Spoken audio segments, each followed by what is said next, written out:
Hello and welcome back to another video. In this one we're going to be going over Pincer 2. This is the newest addition to the game. It came out this morning. We have already done testing in Arc. A lot of creators already have. You've probably seen some live streams, some videos, and I'm going to give you my perspective on it and why you probably shouldn't be converting to it. Now, that may seem like an interesting opinion, but let me explain why I think that you should not be converting to Pincer 2 just this moment.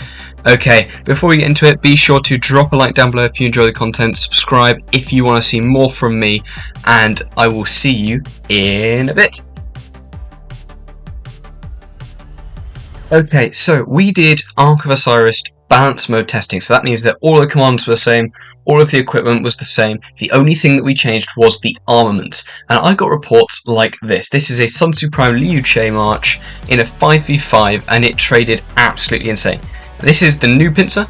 The opponent was using the old Pincer on their Pincer Masters. So this one had the old Pincer, this one had the new Pincer, and then again here, this one had old Pincer, this one had new Pincer. Everything else was completely meta and up to date. And I got reports like this. Now you may be thinking, with reports like that, why wouldn't I convert? Now here's the thing. This is Ark of Osiris. This is balance mode testing. And this is a straight fight where you are constantly connected. This is really different. As well as this is full special inscriptions. Now, not many of you are going to have full special inscriptions unless you're a really old account or you're a big spender or something like that. So you're going to be converting rares, you're going to be converting maybe 1-2 specials on average. That's the average player and what they've got. So what do I think about this? So my biggest takeaway from this testing is that the rage gain is quite different with the new Pincer. So for garrisons, you're definitely going to want to be converting. As we've seen, this is when it's completely connected every time. You're going to do just better. So for example, if we take a 1v1 duel report, if we go down to arguably the best infantry march, is this one? No, we're going to go for here, arguably the best infantry march, and it just wins. It's better.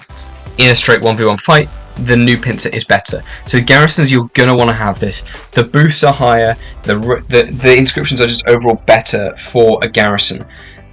If you're going for field, don't convert it yet. The only time you should be thinking about, I need to rush to convert this, is if you have King's Land tomorrow. Any other reason, I do not care, don't do this, please.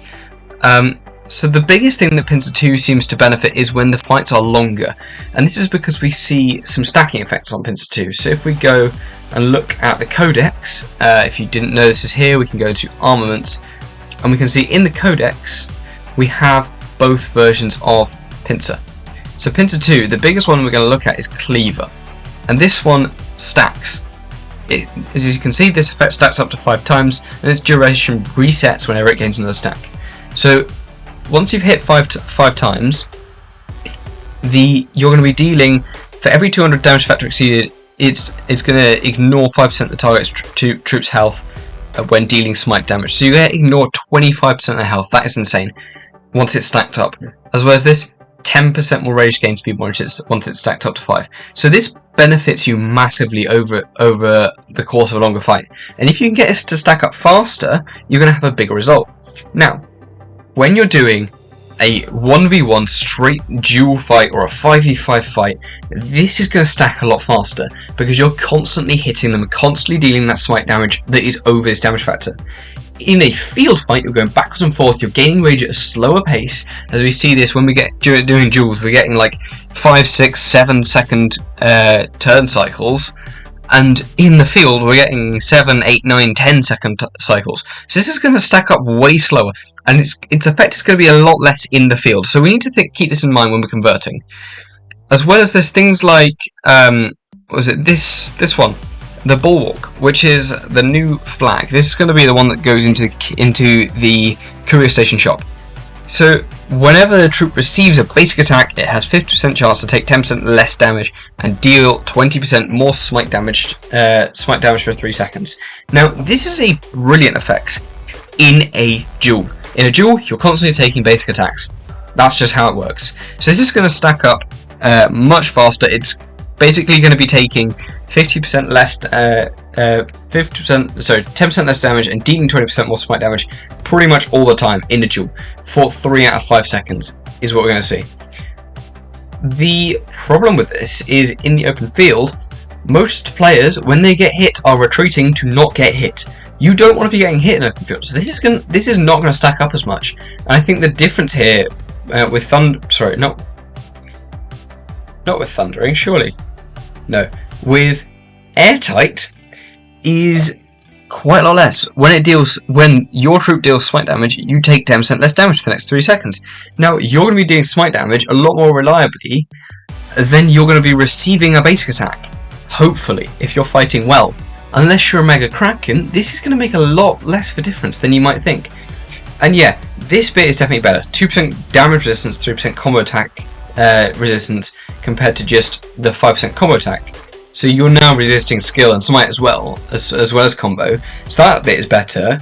But the other part, the effect is definitely better, but it is going to be triggering less than you might think. So we have inscriptions here that work insanely well in duels, but less insanely well in the open field. So my hypothesis is that yes, this will all be an upgrade, but we do not know that until we have open field reports and we have testing from the big numbers guys such as Billet and Dava. So that's what I'm going to wait to see before I get that.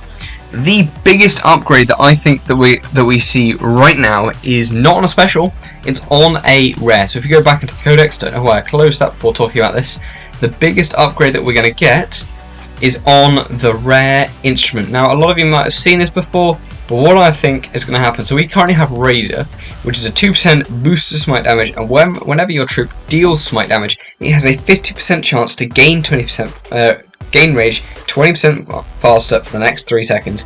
Now we know that rage gain speed is good. We like this. What do we get on the new one? We get, straight away, bigger boost by 1.5%. That's great. We kind of expected that though. Whenever dealing smite damage, it has a 50% chance to gain 30 rage. This effect can be triggered up to 5 times per second, cooldown 2 seconds. Now this is absolutely insane. On a march such as Sun Tzu Prime, for example, we're hitting, sorry, not the skill, I think it's this skill, has a 50, if the military sage's effect is active, this commander's troop deals 10% more smite damage and has a 50% chance to deal an instance of smite damage for every basic attack damage factor 400. It can be triggered up to 1 time every 3 seconds. So basically every 3 seconds we can gain an extra 30 rage off of that. That's brilliant. If we pair this up with Bai Chi, this one is going to spend mana stacks to deal insta-proc smite damage. That's brilliant. So basically we have a ton of insta-procs of smite damage, and that is going to be consistently triggering. We also have triggering that effect. We also see this on Liu Che. Liu Che has, whenever it launches a basic attack, it has a 20% chance to deal extra smite damage. 25% chance even. And this is also increased by this one. So we have loads of basic attacks, we have loads of insta-procs, and that is going to be consistently triggering this thing and giving you so much more rage. So that's the first thing I'm going to convert from my things, because I do have a lovely Raider inscription on my Sun Tzu, if we can find the armaments. There, Raider, I have it here. I'm going to convert this quite quickly. The other ones, Imploder, whenever, we'll look at this in the codex so we can directly compare. So Imploder is currently, whenever the wielder's troop deals smite damage, for the target loses 20% defense for the next 2 seconds. This effect can trigger multiple times in a single second, up to 3 times, before entering its cooldown of 5 seconds. That's quite a long cooldown, 5 seconds. What are we getting with the new one? Bludgeon says whenever this troop, whenever the wielder's troop deals smite damage, there is a 60% chance to ignore 30% of the troop's defense. The effect can be triggered up to 3 times per second, cooldown 5 seconds. Now, from what I read, that's just a straight up upgrade. 30% chance to ignore, 60% chance to trigger. This one is 20% ignored, and yeah, so it's it's basically ignoring less defense, but it seems like it's a higher chance. So this may not actually be much of an upgrade. So I think I'm going to hold off on converting this one. I'm going to convert this one. For this one, hard-headed, I don't have one of these. 4% combo attack damage resistance, straight up to 1% damage resistance and a 3% combo attack damage resistance. So this is definitely an upgrade. How much of an upgrade? We will leave that one to the numbers, guys. Finally, rattling. 4% boost to smite damage up to a 5% boost to smite damage. Now, if you think that 1% boost is worth stones, fine, go ahead, do it. I don't, so I'm not going to be. If I had one of these, I wouldn't be converting it.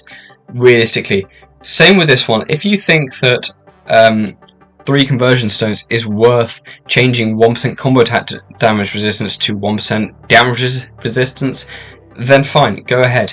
I don't think it's worth it, so I wouldn't be converting that yet. Realistically, what are the big conclusions? Firstly, rally garrison, you're probably going to need this. This is quite a big upgrade. For field fighting, much less so. We need to wait for more numbers from like more testing before we actually convert. My advice is hold off massively, especially if it's specialty you're converting. That is an expensive thing to convert, especially with the new Delta coming out not that long. Realistically, you need to hold off and wait for them to convert, to like actually know what we're doing before we convert. If you have fighting, maybe go ahead and do it, but realistically, I think you should hold off. So, if you got value, be sure to smash that like button, subscribe, give me a comment down below on what your plans are with this, and yeah, if you need any more help with this, comment and I will give you my best advice on what you should be doing with your armaments. I generally reply very quickly. Anyone that has left a comment in the past can vouch for that. So yeah, see you in the next one. Goodbye.